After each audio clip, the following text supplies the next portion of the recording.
Hey everyone, welcome back. Today I'm going to show you how to turn on Apple Intelligence on your iPhone.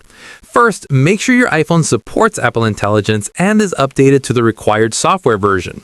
Open Settings, go to General, then tap on Software Update.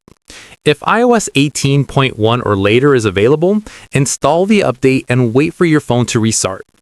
Once your iPhone is updated, open Settings again and scroll down to Apple Intelligence and Siri.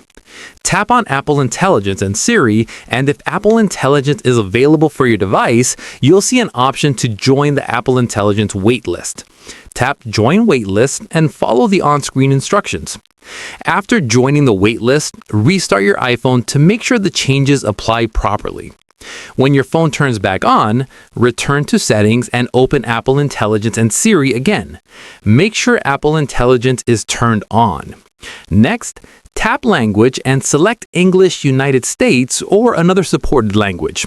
Then tap Voice and choose American or another supported voice option since Apple Intelligence requires supported language and voice settings to work. Once these settings are enabled, Apple Intelligence will begin activating on your iPhone as it becomes available for your account. And that's how you turn on Apple Intelligence on an iPhone. If this video helped you out, don't forget to like and subscribe for more simple and helpful tutorials. Thanks for watching, and I'll see you in the next one.